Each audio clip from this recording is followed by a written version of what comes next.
पाकिस्तान और अफ़गानिस्तान के दरमियान सीरीज़ के मैचेस का टाइम टेबल क्या होगा और इसके अलावा एशिया कप 2023 के मैचेस का बाकायदा तौर पर टाइम टेबल जारी कर दिया गया है। अब ये मैचेस किस वक्त पाकिस्तान के वक्त के मुताबिक शुरू हुआ करेंगे, इसका हम जायज़ा लेंगे। जबकि उसामा मीर की बैटिंग का तोती बोलने लगा है, ना सिर्फ T20 ब्लास्ट में बल्कि अब दी 100 में भी दूसरे तेज़ तरीन रन्स करने वाले बैटर बन गए हैं। इसके साथ साथ बॉलिंग कारकर्दगी भी शानदार है।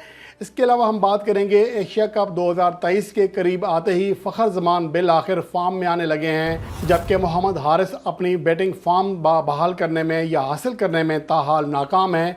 इन तमाम चीज़ों का हम जायज़ा लेते हैं और सबसे पहले तो बात करते हैं पाकिस्तान और अफ़गानिस्तान के दरमियान सीरीज़, जिसका आगाज़ 22 अगस्त से होगा हम्मन टोटा के मकाम पर। और ये सीरीज़ पाकिस्तान और अफ़गानिस्तान के दरमियान खेले जाने वाली सबसे ज़्यादा मैचेस पर मुश्तमिल बाहमी सीरीज़ होगी। इससे पहले दोनों टीमों के दरमियान 4 मैचेस खेले गए, चारों में पाकिस्तान ने कामयाबी हासिल की है। लेकिन अब सवाल ये पैदा होता है कि इस अहम तरीन सीरीज़ अहम तरीन इस मानों में कि पाकिस्तान ने इसके फ़ौरी बाद एशिया कप 2023 के मैचेस खेलने हैं, फिर वर्ल्ड कप 2023 की तैयारी का दारोमदार किसी हद तक इसी सीरीज़ के ऊपर है, क्योंकि अफ़गानिस्तान के पास वर्ल्ड क्लास स्पिनर्स मौजूद हैं। उनके ख़िलाफ़ खेलना पाकिस्तान के बैटर्स के लिए ख़ास तौर पर श्रीलंकन कंडीशंस में बहुत बड़ा इम्तिहान होगा, इसलिए इस सीरीज़ की अहमियत है। लेकिन यहाँ सवाल ये पैदा होता है कि पाकिस्तान क्रिकेट बोर्ड ने ताहाल अपनी ऑफिशियल वेबसाइट पर इस सीरीज़ के मैचेस का टाइम टेबल जारी नहीं किया, ना ही अफ़गानिस्तान ने और ना ही जो क्रिकेट की सबसे बड़ी वेबसाइट है क्रिक इन्फो उनकी जानिब से। लेकिन क्रिक बज़ की जानिब से कहा गया है कि ये मैच 1 बजे शुरू हुआ करेंगे, सीरीज़ के तीनों मैचेस। लेकिन फ़िलहाल ये अभाम मौजूद है, क्योंकि अगर श्रीलंका के मकामी वक्त के मुताबिक 1:30 बजे मैच शुरू होंगे तो पाकिस्तानी वक्त के मुताबिक 1 बजे ये मैचेस शुरू हुआ करेंगे। लेकिन उम्मीद है कि इसी टाइम पर शुरू होंगे, लेकिन अभी तक ऑफिशियली तौर पर नहीं बताया गया कि ये इन मैचेस का टाइम टेबल क्या होगा। अलबत्ता एशिया कप 2023 के मैचेस का बाकायदा तौर पर टाइम टेबल सामने आ गया है और तमाम जो मैचेस हैं पाकिस्तान के वक्त के मुताबिक 2:30 बजे शुरू हुआ करेंगे। 2 बजे टॉस हुआ करेगा, जिसके आधे घंटे बाद गेम शुरू हो जाया करेगी। और उसमें ना सिर्फ पहले मैच का तमाम मैचेस समेत सेमीफाइनल और फाइनल का जो मैच है टाइम है वो सेम रखा गया है और ये एशियन क्रिकेट काउंसिल की जानिब से बाकायदा तौर पर बता दिया गया है। और उसके अलावा आप बात करते हैं फ़खर ज़मान की, जो कि ग्लोबल T20 लीग में उस तरह कारकर्दगी नहीं दिखा सके थे जिस तरह के वो शोहरत रखते हैं। वहाँ पर उनकी जानिब से कोई बड़ी कारकर्दगी सामने नहीं आई। गो कि अपनी आखिरी 10 इनिंग्स में, चाहे वो ग्लोबल T20 हो, लंका प्रीमियर लीग हो या फिर पाकिस्तान के लिए खेलते हुए न्यूजीलैंड के खिलाफ इनिंग्स हो, तो उन 10 इनिंग्स में सिर्फ एक 50+ इनिंग्स खेल सके हैं, जो कि टाइगर्स मॉन्ट्रियल टाइगर के खिलाफ 73 रन बनाने में कामयाब रहे थे। लेकिन इसके बाद वो ग्लोबल T20 लीग में भी नाकाम हुए, 21 रन बनाया और आखिरी 2 मैचों में वहाँ पर सिर्फ 4-4 रन बनाकर आउट हुए। जिसके बाद लंका प्रीमियर लीग के पहले मैच में 28 रन बनाया और उसके बाद आखिरी 2 मैचों में 42 और 45 रन बनाने में कामयाब रहे हैं। गुज़श्ता मैच में 35 गेंदों पर 3 चौकों और 2 छक्कों समेत 128 से ज़्यादा स्ट्राइक रेट से 45 रन बनाए।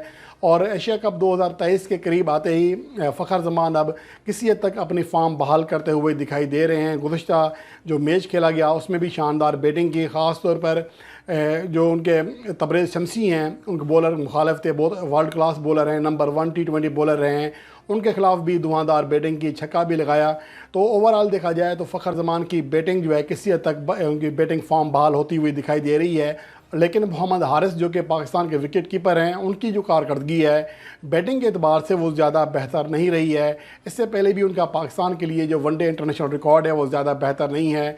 4 इनिंग्स में उन्हें बैटिंग करने का मौका मिला, 5 मैचेस खेले, एक बार नॉट आउट रहे और 17 उनका बेस्ट स्कोर है। सिर्फ 9 रन फी इनिंग्स की एवरेज है, सिर्फ 2 चौके और 1 छक्का लगा सके हैं। तो इससे अंदाज़ा लगाया जा सकता है कि वो पाकिस्तान के लिए वनडे इंटरनेशनल मैचेस में अपना तासुर छोड़ने में यकसर नाकाम रहे हैं।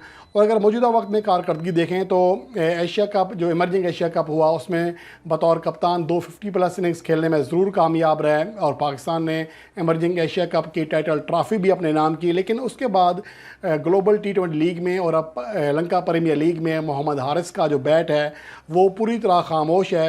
اگر گلوبل T20 لیگ کی بات کریں تو 9 رن بنائے، اگلے میچ میں 37 رن بنا کر ناٹ آؤٹ رہے، جس کے بعد آخری جو وہاں 2 میچز کھیلے اس میں 20 اور 23 رنز بنا سکے، جبکہ لنکا پریمیئر لیگ میں اب تک وہ صرف 17 رنز بنا سکے ہیں۔ تو اس موقع پر جب پاکستان ٹیم ایشیا کپ 2023 کی تیاری کر رہی ہے اور ورلڈ کپ 2023 کی تیاری کر رہی ہے، اور پاکستان کے دوسرے وکٹ کیپر کے طور پر محمد حارث کو وائٹ بال کے اسکواڈ میں رکھا جاتا ہے، ان کی بیٹنگ فارم پر بہرحال سوالیہ نشان موجود ہے، اور یہ کسی بھی طرح تسلی بخش چیز نہیں ہے۔ ہو سکتا ہے کہ ان کی یہ خراب کارکردگی محمد حارث کو ورلڈ کپ 2023 کی ریس سے باہر کر دے، کیونکہ ان کو اگر پرفارم نہیں کریں گے یا پاکستان کے لیے جو ون ڈے میچز کے ان کا آلریڈی ریکارڈ ہے وہ زیادہ بہتر نہیں ہے، تو اس بنیاد پر انہیں شاید مستقبل میں شاید مواقع نہ ملیں۔ اس لیے ان کے لیے ضروری ہے ایک تو لنکا پریمیئر لیگ میں چند بڑی اننگز کھیلیں تاکہ انہیں افغانستان کے خلاف سیریز میں موقع دیا جائے، اور پھر ایشیا کپ 2023 کے اسکواڈ میں بھی انہیں برقرار رکھا جائے۔ لیکن موجودہ وقت میں جس طرح ان کی کارکردگی چل رہی ہے اس کو دیکھتے ہوئے شاید ان کے لیے ٹیم میں جگہ پانا مشکل ہو جائے گا۔ ایک طرف ان کی فارم ہے جو بہتر نہیں ہو رہی ہے، لیکن دوسری جانب دی 100 میں اسامہ میر کی جو بولنگ اور بیٹنگ فارم ہے وہ شاندار ہے اور اپنے عروج پر پہنچی ہوئی ہے۔ موجودہ وقت میں دیکھیں تو دی 100 میں اب تک وہ صرف ایک اننگز کھیلے ہیں، اور ویسے بھی ابھی دی 100 کا آغاز ہی ہوا ہے، اور ٹورنامنٹ کے وہ تیزی سے رنز بنانے کے اعتبار سے محض ہیری بروک کے بعد دوسرے تیز ترین کھلاڑی ہیں۔ 228.57 ان کا اسٹرائک ریٹ رہا۔